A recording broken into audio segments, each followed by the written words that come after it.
E exoneração não possui caráter punitivo. Questão verdadeira. Todas as afirmações que eu estou fazendo aqui não são meras afirmações, viu? São questões de concurso. São questões que eu peguei de concurso, algumas da UFBA, algumas da CESP, né, para a gente estudar.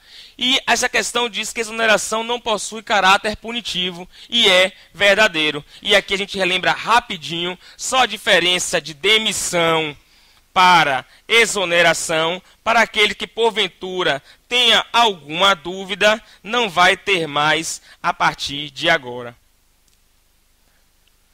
A diferença é que tanto demissão quanto a semelhança demissão quanto exoneração é a saída do servidor público da administração pública.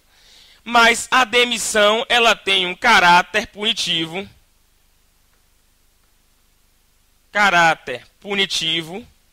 Ou seja, a demissão ela é uma punição ao servidor público e a exoneração ela não possui caráter punitivo. Então, não, e aí vamos aproveitar, não caráter punitivo. Essa é a diferença de demissão para exoneração. Então, nos casos em que o servidor comete uma falta funcional, ele vai passar por um processo administrativo disciplinar e, ao final, poderá ser demitido ou não. E o servidor que se encaixa em algumas situações, como, por exemplo, ele pede para sair da administração pública, não é um pedido de demissão, mas um pedido de exoneração. Porque se ele pede para sair, não há nenhuma punição na história. Ele tem a decisão dele, né, a livre decisão de pedir para sair ou não. E aí, como não pode ser taxado como uma punição, a gente classifica como uma exoneração do servidor público. Ok? Sim, a colega perguntou se toda demissão passa por um processo administrativo disciplinar. Exato. Por quê? Porque a demissão ela é uma punição. E a gente não pode punir um servidor público sem dar oportunidade de ele se defender. Então, o que é um processo administrativo disciplinar? É só um processo que se instaura, onde a gente possibilita o que a gente chama de ampla defesa e contraditório. A gente possibilita que o servidor possa se defender, possa emitir a sua versão acerca dos fatos e se defender sobre a acusação que recai sobre ele. Então, sim, toda demissão deve vir precedida de um processo administrativo disciplinar. E se não houver processo administrativo disciplinar, se ele for demitido sumariamente sem um PAD, o que é que acontece? Anulação. Deve-se pedir uma anulação da demissão. Essa demissão foi nula.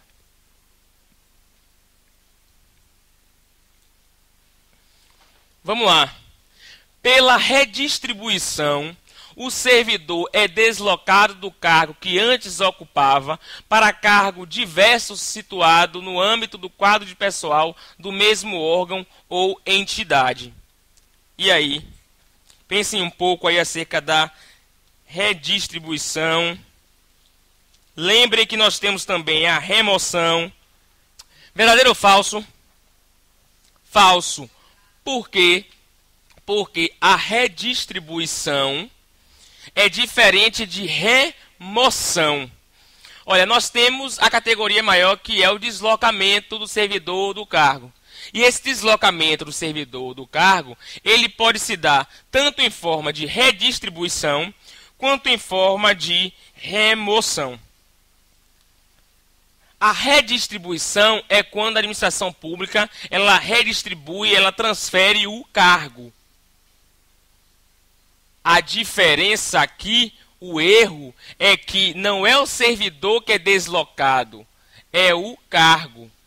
Então, o deslocamento, ele ocorre do cargo. Claro que o servidor vai junto, mas a regra é dizer que a redistribuição, ela é do cargo, ao passo que a remoção, ela é do servidor. Ontem eu aproveitei o dia, porque eu soube que estava tendo um concurso de remoção aqui no TRE. Lá no CAB, está tendo um concurso de remoção no TRE ontem, de técnicos analistas. Eu fui lá assistir. E aí, claro, gente, eu não sou louco, não fui lá só para assistir, não. Eu tinha um amigo que está tentou a remoção e eu fui junto para poder acompanhar, para ver como é que se dava o processo. Como é que acontece na remoção?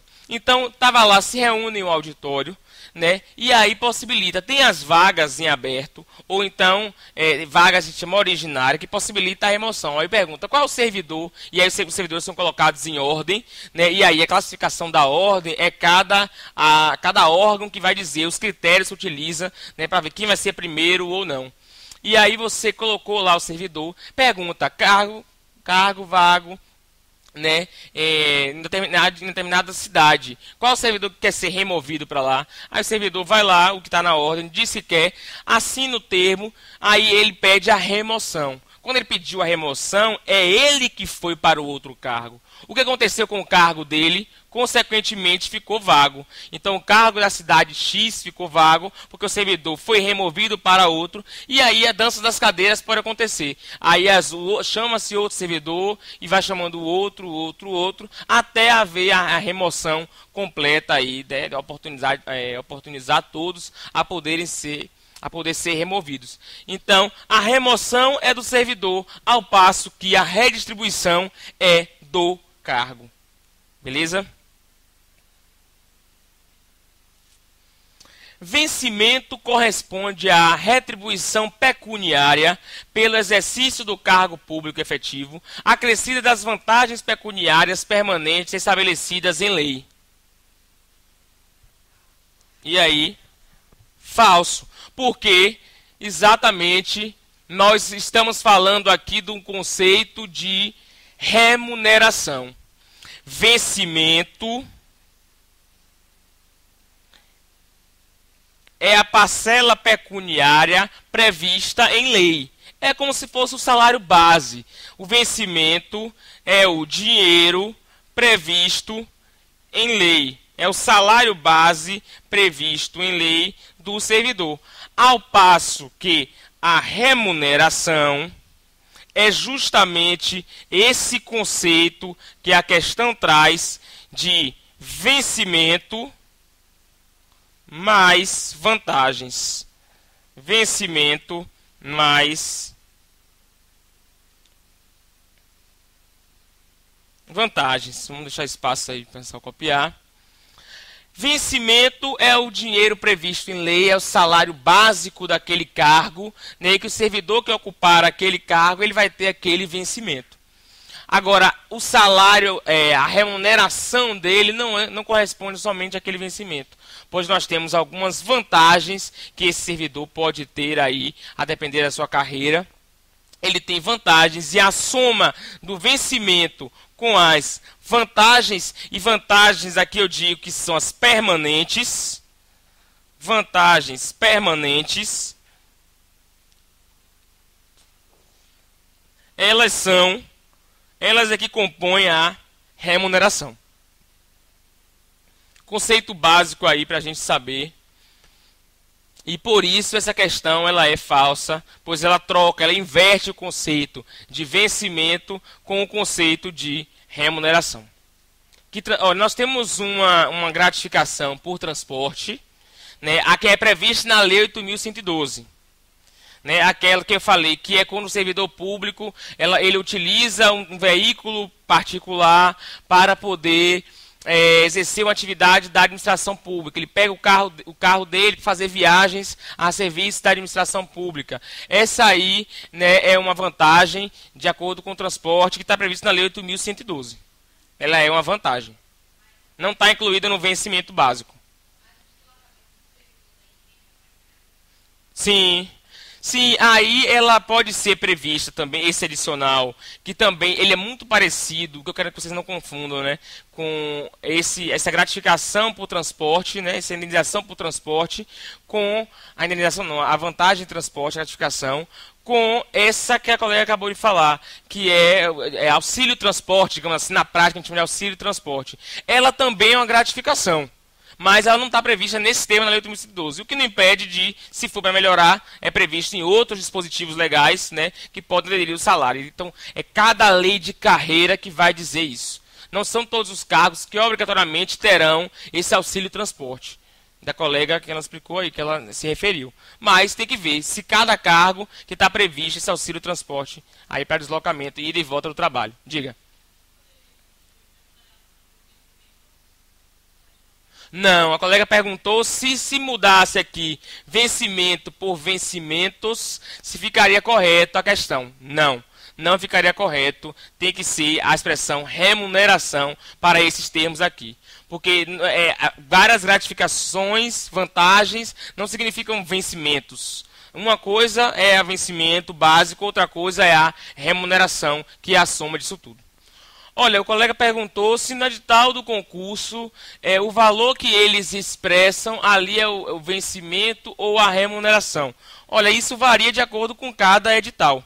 E o importante a gente já sabe o que é vencimento, já sabe o que é remuneração. A partir de agora, quando a gente ler o edital, a gente vai ver, ele vai se referir expressamente. Tem editais que vem, o vencimento é de tantos reais, mais as gratificações, e aí ele elenca. E tem outros editais que dizem que a remuneração total é de tantos reais, aí bota entre parênteses, incluído, discrimina. Então, não tem uma regra, ele pode informar tanto a remuneração quanto o vencimento. Mas a regra é que ele informe a remuneração, né?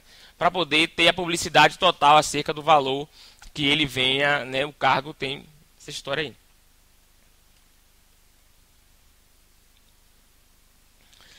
Olha lá, além do vencimento, poderão ser pagos ao servidor indenizações, gratificações e adicionais, sendo que as primeiras, no caso, né, as indenizações, elas se incorporam ao vencimento ou ao provento para qualquer efeito. Falso. Por quê? Porque quando a gente estudou indenizações, aí eu falei para vocês, a gente estuda de forma didática a indenização junto com gratificações adicionais, para até mesmo vocês perceberem que no concurso ele traz junto também. Mas a indenização, ela é um ressarcimento,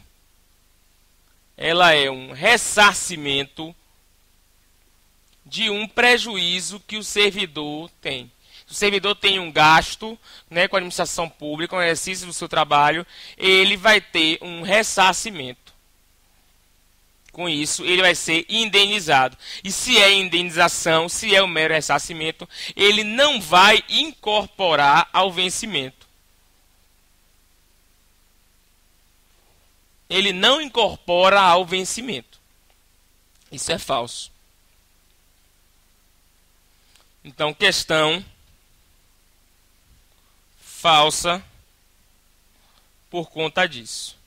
O que vai incorporar ao vencimento somente serão a remuneração, somente serão as gratificações e os adicionais, desde que de forma permanente. É assim que a questão tem que trazer para estar verdadeira. Voltando, as indenizações elas não incorporam, né, a remuneração do servidor, porque indenização é um ressarcimento, é só o pagamento por um prejuízo que ele teve, exemplo das diárias. Né, ele vai ter que viajar e aí ele recebe uma diária, a diária é uma indenização, porque a diária ela visa custear o valor que ele vai gastar com transporte, com alimentação, com hospedagem, etc. E isso não vai integrar a remuneração porque não é uma vantagem permanente. A única coisa que vai integrar a remuneração são as gratificações e os adicionais, desde que ofertados de forma permanente. Gratificações adicionais, desde que sejam dados de forma permanente, são, né, as vantagens que vão aí incorporar a remuneração do servidor, né, desde que previsto em lei também. A gente sabe que na administração pública é o princípio da legalidade, tem que estar previsto em lei. Olha lá, o servidor que faltar ao serviço sem motivo justificado perderá o dia de remuneração. Se o servidor falta ao trabalho sem justificativa, ele deve perder o dia de remuneração? Verdade. Questão verdadeira. O servidor que faltar, e aí nós temos não só uma falta integral do dia, até mesmo se ele sai, né, antecipadamente, se ele sai mais cedo, sem, né, uma prévia justificativa, né, plausível, ele perderá, segundo a lei 8.112, o salário proporcional às horas que ele saiu mais cedo. Então, atraso do servidor também deve ser descontado do dia de salário. A saída dele, a falta dele sem justificativa, também deve ser descontado da sua remuneração. Cuidado, o que não pode se fazer é descontar os atrasos e faltas das férias. Isso é que não pode. Não se pode descontar das férias. Então, não das férias.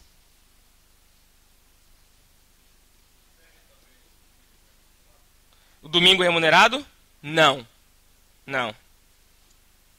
O descanso semanal remunerado não é afetado por isso. Ele só perde aquele dia em que ele não foi ou que se atrasou. Ou saiu mais cedo. Um colega perguntou se a falta leva a perder o descanso semanal remunerado. Mesmo na iniciativa privada, na CLT. Tanto na CLT quanto no serviço público, na Lei 8.112, não se pode, é ilegal descontar. Sim, se assinasse a justiça, ganharia, né, pelo recebimento desses valores aí. Porque o descanso semanal remunerado não tem uma coisa, não tem nada a ver com a outra. Não pode influenciar na outra. Você falou que a próxima é essa, é? De férias? Então, vamos só ver isso aqui. O colaborador deve trabalhar 12 meses consecutivos para ter direito a um período completo de férias em condições normais de trabalho, conforme prevê tanto o RJU, que é Regime Jurídico Único. Quando ele diz RJU, é Regime Jurídico Único, que na administração federal a gente sabe que é a Lei 8.112, quanto na CLT. Vamos ver essa questão das férias. Vamos ver aqui como é que funciona as férias, como é que existe, como é que é a disposição legal para se adquirir as férias. Nós temos o período aquisitivo e nós temos o chamado período concessivo. Vejam só, o servidor público, quando entra na administração pública, logo quando ele inicia os seus trabalhos, ele vai ter que passar, para ter direito às férias, ele vai ter que passar por um período chamado de período aquisitivo para essas férias. O que é esse período aquisitivo? É o que a gente chama o período de 12 meses trabalhados, e aí o que a questão diz? O colaborador deve trabalhar 12 meses consecutivos para ter direito a um período completo de férias, né, em condições normais de trabalho, conforme o RJU e a CLT. Então ele trabalha 12 meses consecutivos e é chamado de período aquisitivo para ter as férias. E aí ele trabalhou 12 meses, ele tem direito às férias. É automático esse direito? Ao completar 12 meses, ele pode gozar as férias? Não. Por quê? Porque após o período aquisitivo, existe o período concessivo, que é o período na qual a administração pública, o chefe, o órgão é que vai determinar quando ele vai poder gozar as férias. Então, esse período concessivo, ele é também de 12 meses. Vejam só.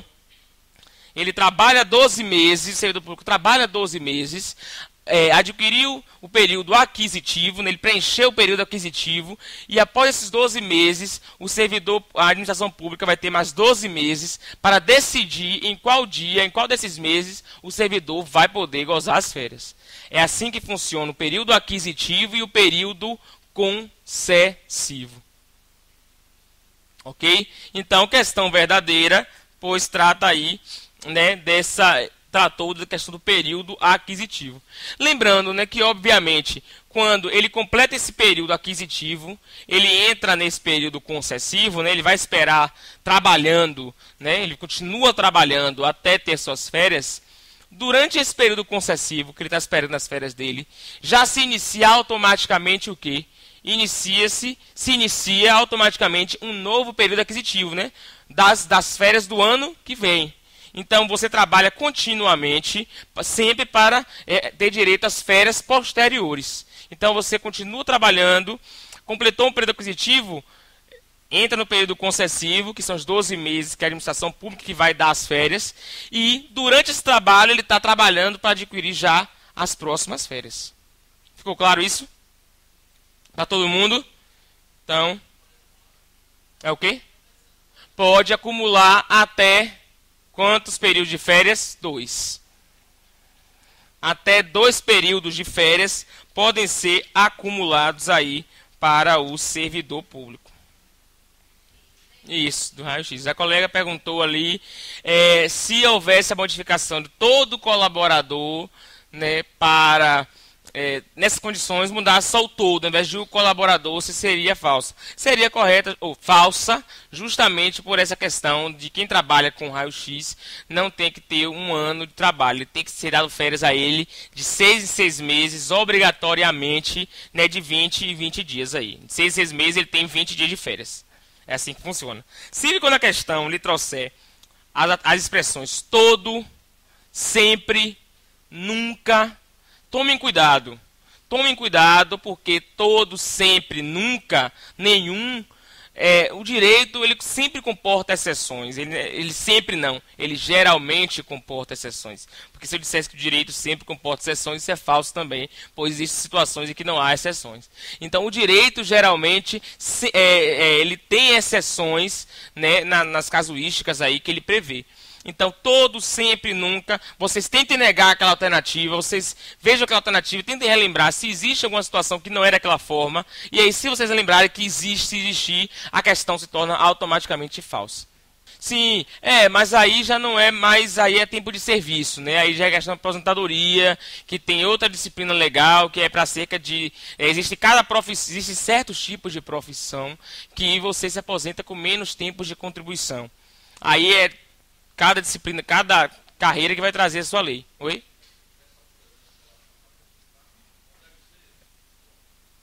Com certeza é um trabalho menor. Professor também, né? Ele tem um tempo de trabalho menor para poder se aposentar. Então, cada carreira, professor, sim. Professor ele trabalha menos do que o regulamento normal da Previdência Social. É.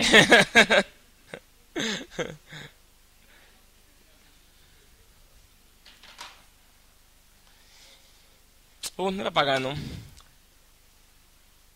Vamos lá para outra questão. É vedado levar à conta de férias qualquer falta ao serviço. Verdade. Quando a gente diz levar à conta de férias é o quê? É descontar. É proibido descontar das férias qualquer falta ao serviço. Isso é verdade para a Lei 8.112. Isso aqui, ó, é verdadeiro para a Lei 8.112. Por que para a Lei 8.112? Porque para a CLT isso não seria verdadeiro. A CLT permite que se desconte das férias, né, faltas do servidor, do empregado. Na Lei 8.112 isso não é permitido. Se você quer descontar alguma coisa, desconte o salário do dia. Mas as férias não irão poder ser suprimidas do servidor público. Independentemente da legislação aplicada, o adicional de insalubridade pode ser pago simultaneamente ao adicional de periculosidade. Pode ser aplicado, a gente pode acumular adicional de insalubridade e de periculosidade? Não. Questão falsa. Esses adicionais, eles não podem ser cumulativos. E como é que funciona? O servidor faz a escolha. Quem faz a escolha é o servidor. Nesse caso, né, não é a administração pública. Se ele trabalha em condições que são taxadas como insalubres e perigosas, lembrando que periculosidade é aquilo que diz respeito a risco à vida. E insalubridade, risco à saúde. Essa é a diferença. Então, esses dois adicionais, eles não poderão ser cumulados, né, para o servidor público. Ele deve fazer a opção entre um ou outro. Questão falsa. Isso, a gente viu que de penosidade não existe nenhuma proibição legal para isso, né? Então, é possível sim. O servidor público não faz jus ao adicional pela prestação de serviço extraordinário. Extremamente falso, né? Porque o servidor sim faz jus o serviço pelo serviço extraordinário. O que é serviço extraordinário? É a hora extra. A hora extra, se o servidor trabalha em hora extra, ele faz jus sim ao respectivo adicional. E o respectivo adicional tem que ser quanto? No mínimo 50%. Pode ter servidor que ganhe 100% de hora extra? Tem. Depende da lei, né, do órgão público para o qual ele trabalha. O que a Constituição nos diz é que a hora extra deve ser remunerada com base a, no mínimo, 50% da hora normal trabalhada. Então, falso, né? Porque ele faz jus a essa hora extra. Vamos lá que tem muita questão pela frente. Por ocasião das férias, é pago ao servidor um adicional correspondente a 1/3 da remuneração do período das férias. E aí, isso lembra alguma coisa a vocês? É chamado o quê? É o chamado terço constitucional. Terço constitucional ou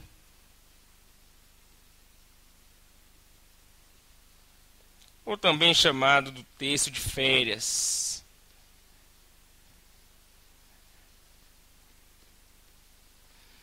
O que é isso aqui? São sinônimos. Terço constitucional, um terço de férias, né? Não necessariamente dessa forma, pode ser aqui também um terço constitucional, um terço de férias, você escreve como quer, enfim. O servidor público, ao sair de férias, ele tem direito a receber esse adicional, é um adicional, né? E é um período que é um adicional que vai pegar o valor das férias que ele vai receber, vai calcular 1/3 em cima disso e acrescenta, né? Divide por 3 o valor das férias e acrescenta esse valor a mais para o servidor. É uma vantagem que ele tem aí prevista na Lei 8.112 e na CLT também. E esse terço de férias e as férias devem ser pagos quando? Até quantos dias antes das férias? 2 dias. Então, devem ser pagos até 2 dias antes das férias. Vocês estão sabendo mesmo, antes das férias. Até 2 dias antes das férias. É assim que funciona. Tanto o adicional quanto as férias devem ser pagos, né, até 2 dias antes.